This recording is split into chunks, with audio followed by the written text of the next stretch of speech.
안녕하세요. 이 시간 우리 11장 9절을 같이 한번 읽겠습니다. 11장 9절 시작. 만군의 여호와께서 함께 계시니 다윗이 점점 강성하여 가니라. 은혜로우신 아버지 하나님, 이 시간 예배하기 위해서 이 자리에 섰습니다. 주님, 우리와 함께 하시고 말씀하여 주시옵소서. 성령님께서 우리와 함께 하신 줄 믿고 감사하고 예수님의 이름으로 기도합니다. 아멘. 역대기는 긴 족보 여행을 마친 후 이스라엘의 초대 왕 사울과 그 뒤를 이어서 왕이 된 다윗을 보여줍니다. 사울 왕은 잘 나가다가 하루아침에 무너졌습니다. 반면 다윗은 초기에는 밑바닥의 삶을 살았지만 마침내 통일 왕국을 이루었습니다. 이렇게 대조적인 두 인물을 보여주는 목적은 무엇입니까? 첫째, 사울 왕가의 최후. 10장 1절을 보십시오. 블레셋 사람들과 이스라엘이 싸우더니 이스라엘 사람들이 블레셋 사람들 앞에서 도망하다가 길보아 산에서 죽임을 당하여 엎드러지느니라. 블레셋 사람과 이스라엘이 싸우는데 이스라엘이 도망하다가 길보아 산에서 완패했습니다. 그때 블레셋은 사울의 아들 요나단을 포함하여 세 아들을 죽였습니다. 사울은 적군의 화살을 맞고 중상을 입었습니다. 사울은 자기 부관에게 자기를 찌르도록 했지만 그는 두려워서 하지 못했습니다. 사울은 적에게 잡혀서 치욕을 당할까 봐 자결했습니다. 사울의 왕위를 계승할 모든 상속자가 죽었습니다. 사울 왕가는 완전히 무너졌습니다. 왕이 무너지니 백성도 성읍을 버리고 다 도망갔습니다. 블레셋은 죽은 사울을 어떻게 대했습니까? 그들은 사울의 옷을 벗기고 그의 머리와 갑옷을 가져다가 이방신전과 그 백성에게 소식을 전했습니다. 사울의 갑옷을 그들의 신전에 두고 그의 머리를 다곤의 신전에 달았습니다. 다곤은 풍요의 신인데 블레셋 족속이 그들의 신으로 삼았습니다. 옛적에는 다곤이 여호와의 언약궤 앞에 부러졌는데 오늘은 사울이 다곤 앞에 무너졌습니다. 그런 사울을 누가 섬깁니까? 길랏 야베스 사람이 블레셋의 사울에게 행한 못된 일을 들었습니다. 그들은 특수부대를 만들어서 사울과 그 아들의 시신을 잘 수습하여 예우를 갖춰 장례했습니다. 사울 왕가가 이렇게 무너진 이유는 무엇입니까? 역대기 13절을 보십시오. 사울이 죽은 것은 여호와께 범죄하였기 때문이라. 그가 여호와의 말씀을 지키지 아니하고 또 신접한 자에게 가르치기를 정하고. 사울이 이렇게 비참하게 죽은 이유는 여호와께 범죄했기 때문입니다. 범죄했다는 말은 신실하게 행하지 않았다는 뜻입니다. 그들은 여호와께 신실하지 못하게 행동했습니다. 그래서 사울 왕가가 완전히 무너졌습니다. 여호와께 신실하지 않으면 구체적으로 어떻게 나타났습니까? 첫째로 그는 여호와의 말씀을 지키지 않았습니다. 그는 블레셋과 싸울 때 사무엘 선지자를 기다려야 했었는데도 번제물을 자기 마음대로 드려버렸습니다. 그는 아말렉과 싸울 때 모든 소유를 다 주겠어 했는데도 하나님께 제사를 드리겠다는 명분으로 가장 좋은 짐승 얼마를 남겼습니다. 그런 그를 사무엘은 꾸짖었습니다. 여호와께서 번제와 다른 제사를 그의 목소리를 청종하는 것을 좋아하심같이 좋아하시겠느냐? 순종이 제사보다 낫고 듣는 것이 수량의 기름보다 나으니라. 둘째로 그는 여호와께 기도하는 대신 점쟁이에게 물었습니다. 그는 블레셋 군대를 보고 두려웠습니다. 그때 그는 자기 모습을 가장하여 점쟁이를 찾았습니다. 여호와께 기도하기보다 점쟁이를 찾은 그를 여호와께서 죽이는 것은 당연했습니다. 그리고 그 나라를 이새의 아들 다윗에게 넘겨주었습니다. 이 사건을 통해 무엇을 배웁니까? 첫째로 하나님은 당신께 신실하지 않은 사람을 심판하십니다. 하나님은 그 백성이 신실하기를 바라십니다. 사울이 전쟁에서 실패한 것은 군사력이 약해서가 아니었습니다. 여호와 하나님께 신실하지 않았기 때문입니다. 말씀에 순종하지 않았기 때문입니다. 하나님께 신실하지 않으면 누구나 실패합니다. 당시 포로 후기 공동체는 주변 나라와 거짓 신들의 유혹을 받았습니다. 그들은 여호와께 대한 신실함, 즉 말씀대로 사는 삶이 흔들렸습니다. 그들은 종교 혼합주의에 물들어가고 있었습니다. 그런 그들에게 역대기는 강조합니다. 아무리 삶이 힘들어도 여호와께 신실함을 놓쳐서는 안 된다. 개인과 가정 그리고 교회의 승리는 여호와의 말씀대로 사는데 달려있다. 하나님께 신실함이 모든 문제의 답입니다. 둘째로 하나님은 실패의 잿더미 위에서 새로운 지도자를 세우십니다. 하나님은 사울의 실패 위에 다윗을 세웠습니다. 다윗을 세워 당신의 구속사역을 이끌어 가셨습니다. 사울의 죽음과 그 가문의 통치가 끝날 때 다윗의 별이 어둠 속에 떠올랐습니다. 사람은 실패해도 하나님은 결코 실패하지 않습니다. 둘째, 이스라엘의 왕이 된 다윗. 11장 1절을 보십시오. 온 이스라엘이 헤브론에 모여 다윗을 보고 이르되 우리는 왕에 가까운 혈족입니다. 이스라엘의 모든 지파가 다윗을 중심으로 하나로 뭉쳤습니다. 그들은 사울이 왕이었을 때도 여호와께서 다윗을 이스라엘의 목자요 주권자로 이미 삼으신 줄 믿었습니다. 그들이 다윗을 지지하는 이유는 다윗 자체보다도 하나님의 말씀을 더 신뢰했기 때문입니다. 그 사실을 누가 어떻게 인정합니까? 이스라엘 장로들이 다윗에게로 가서 하나님 앞에서 다윗과 언약을 맺었습니다. 장로는 하나님께서 다윗을 왕으로 세우셨음을 받아들이고 그 표로 다윗에게 기름을 부었습니다. 이스라엘은 다윗을 왕으로 인정하며 통일 왕국을 이루었습니다. 그 모든 일은 여호와께서 사무엘에게 하신 말씀대로 이루어졌습니다. 다윗을 왕으로 확정한 일은 여호와의 말씀에 근거했습니다. 사울 왕국은 하나님의 말씀을 버림으로 하나님께로부터 버림을 받았습니다. 하지만 다윗 왕국은 처음부터 하나님의 말씀의 기초에서 세움받습니다. 온 이스라엘이 다윗을 왕으로 삼은 데는 무슨 뜻이 있습니까? 하나님의 말씀에 기초한 왕국을 세웠다는 데 그 뜻이 있다고 했습니다. 그리고 남과 북으로 나뉘었던 나라를 하나로 세운 데 그 뜻이 있습니다. 따라서 포로 후기 공동체도 어떻게 합니까?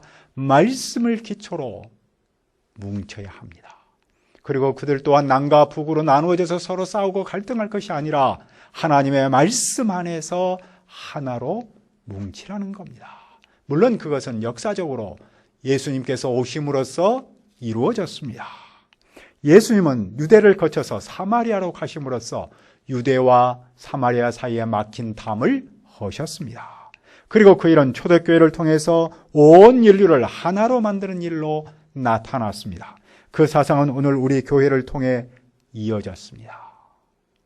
세상은 남과 북, 세대와 세대로 나누어서 갈등합니다.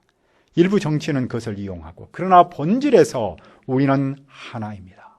우리나라는 물론이고 온 세상도 하나님의 말씀 안에서 그리고 예수님을 믿음으로 하나로 뭉칠 수 있습니다. 물론 그 일은 역사적으로 주님께서 다시 오심으로써 온전히 이루어질 겁니다.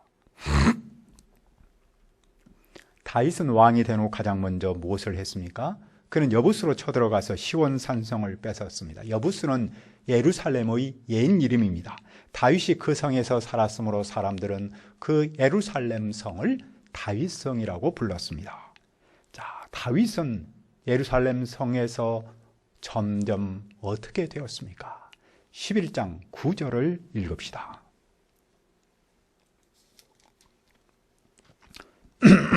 시작. 만군의 여호와께서 함께 계시니 다윗이 점점 강성하여 가니라. 여호와께서는 다윗을 왕으로 선택하시고 그에게 임무를 주셨습니다. 여호와께서는 그에게 임무를 주실 뿐만 아니라 그와 함께 계셨습니다.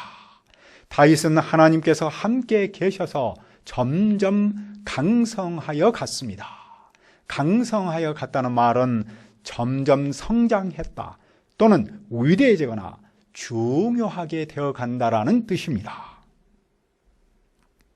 다윗을 통해서 가르치려는 메시지는 무엇입니까? 다윗이 점점 성장해 가는 이유는 다윗이 점점 하나님의 구속 사이에서 중요하고 위대해진 이유는 바로 하나님께서 그와 함께 계셨기 때문이라는 겁니다. 사울의 실패는 사울이 여호와께 신실하지 못했기 때문입니다.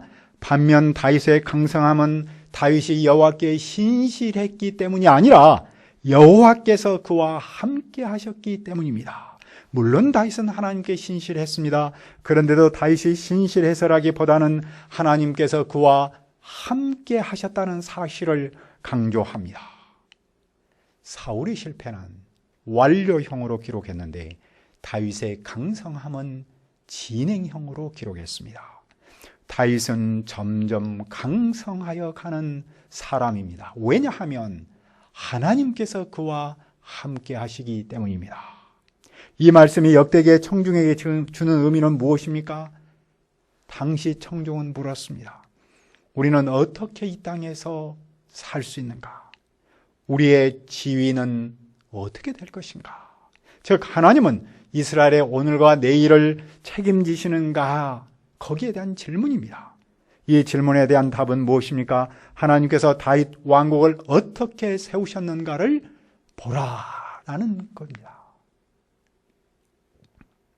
하나님께서 세우신 다윗 왕국은 하나님의 왕국이며 그것을 통해 하나님께서 이스라엘의 오늘과 내일을 이끄심을 보여주십니다. 그러므로 지금 역대기의 청중이 힘써야 할 일은 하나님의 함께 하심을 사모하는 겁니다.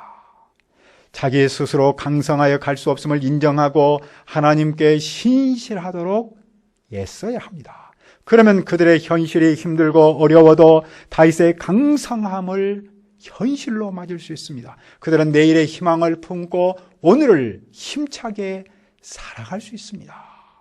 한 사람, 한 공동체의 강성함은 하나님의 함께 하심에 달려있기 때문입니다. 개인은 물론이고 가정과 교회도 하나님이 함께 하실 때 강성하여 갈 수 있습니다. 우리는 삶의 여정에서 누구를 만나고 누구와 함께 하느냐에 따라서 그 열매가 다르다는 사실을 알죠. 그래서 옛 어른들은 이런 말을 자주 했죠. 친구를 잘 사귀라, 스승을 잘 만나야 한다, 결혼을 잘해야 한다. 우리는 바로 전에 모세를 배웠습니다. 그의 삶은 한마디로 표현하면 파란만장으로 말할 수 있겠죠. 영어로는 파란만장한 삶을 이렇게 표현했더군요. A life full of ups and downs, up and down. 다시 말하면 사람의 생활이나 일의 진행이 여러 가지 곡절과 시련이 많고 변화가 심함.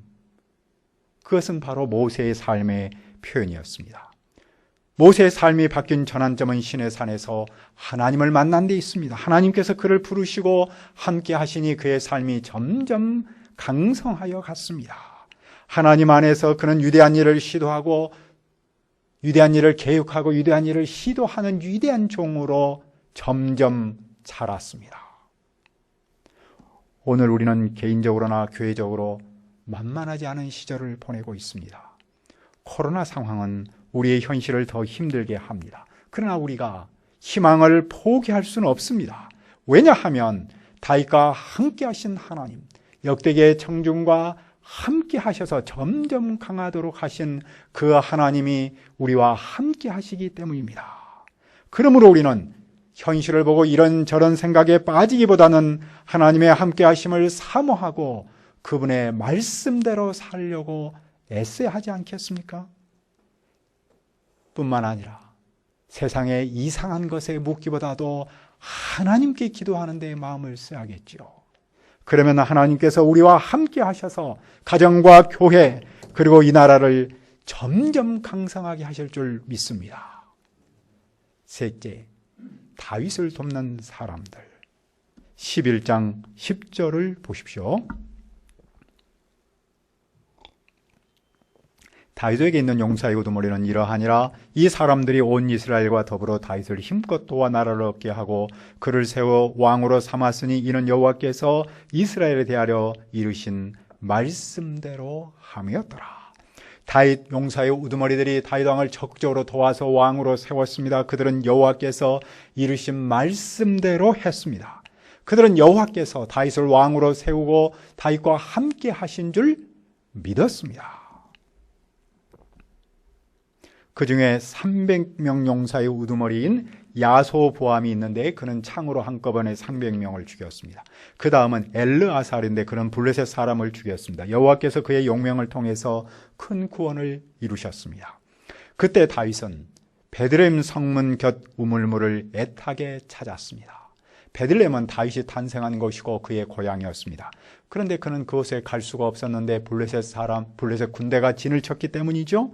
다윗의 장군은 왕의 안타까운 마음을 듣고 적진을 뚫고 우물물을 길어왔습니다. 하지만 다윗은 그 물을 마시지 않고 여호와께 부어드렸습니다. 다윗은 용사들이 생명을 돌보지 않고 떠온 그 물을 그들의 피로 생명으로 생각했기 때문입니다. 다윗은 부하의 피를 마실 수 없었습니다. 그는 그 물이 자기가 받기에는 너무나 귀한 것으로 여겼기 때문이겠죠. 우리는 왕에 대한 용사의 헌신과 용사에 대한 왕의 사랑을 배웁니다. 신앙 공동체는 헌신하는 사람이 있고 그 사람을 사랑하는 지도자가 있을 때 생명력과 영향력을 나타낼 수 있습니다. 헌신 없는 열정은 교만할 수 있고 사랑 없는 권위는 갑질일 수 있습니다. 헌신과 사랑이 함께하는 공동체야말로 점점 강성해가는 공동체입니다. 다윗에게는 이 용사 외에도 다른 용사가 많았습니다. 역대기는 그 용사의 이름을 잊지 않았습니다. 이어서 다윗을 도운 지파들을 소개합니다. 첫 번째 지파는 베냐민입니다. 베냐민 지파는 사울 지파입니다. 그런데도 그 지파의 몇 사람들은 사울이 왕을 하고 있었는데도 다윗을 도왔습니다. 그들은 혈연 관계보다도 하나님의 말씀을 더 앞세웠기 때문입니다. 두 번째 지파는 가시인데 그들은 용맹스러운 용사하고 방패와 창을 다룰 줄 아는 싸움에 익숙한 군인이었습니다. 그들의 얼굴은 사자의 얼굴과 같고 빠르기는 산의 노루와 같았습니다. 유다 지파와 므낫세 지파도 다윗을 적극적으로 지지했습니다. 사람들이 날마다 다윗을 돕고자 모여들었습니다. 그리하여 큰 군대를 이루었는데 하나님의 군대와 같았습니다. 왜냐하면 다윗 군대의 총사령관은 다윗이 아니라 하나님이시기 때문입니다. 하나님께서 다윗의 군대를 지휘하시니 그 어떤 군대와 싸워도 이길 수밖에 없습니다. 다윗의 군대 지휘관들은 무엇을 합니까? 그들은 싸움을 준비할 때 여호와의 말씀대로 했습니다. 말씀이 군대 지휘관을 통해서 일합니다. 그들은 군대 지휘관인데도 하나님 중심, 말씀 중심으로 싸웠습니다. 이스라엘 모든 지파가 다윗을 도왔고 여호와의 말씀대로 싸웠습니다. 그들 중에는 레위 자손도 있습니다. 레위 자손은 종교적 임무를 다하면서 군사 활동도 더불어 힘썼습니다. 자, 그들이 이렇게 다윗을 도운 목적은 무엇입니까? 12장 38절을 보십시오. 이 모든 군사가 전열을 갖추고 다 성심으로 헤브론에 이르러 다윗을 온 이스라엘 왕으로 삼고자 하고 또 이스라엘의 남은 자도 다 한 마음으로 다윗을 왕으로 삼고자 하여 이스라엘의 모든 지파, 모든 용사가 다윗을 도운 목적은 그를 왕으로 삼고자 함입니다. 하나님의 백성이 하나님께서 세우고 함께 하신 그 왕을 추대한 것이죠. 그리고 그들은 다윗과 함께 사흘을 지내며 먹고 마셨습니다. 근처에 있는 사람은 물론이고 저 멀리에서부터 음식을 많이 실어왔습니다. 이스라엘 가운데 기쁨이 있었기 때문입니다. 하나님께서 세우시고 함께 하신 그 왕과 함께하는 그 백성은 기쁨이 있습니다. 기쁨은 사람의 노력이 아닌 하나님의 말씀대로 살 때 누릴 수 있죠. 기쁨은 하나님께 신실할 때 하나님께서 주십니다. 사람을 가장 두렵게 하는 일은 무엇일까요? 점점 약해가는 겁니다.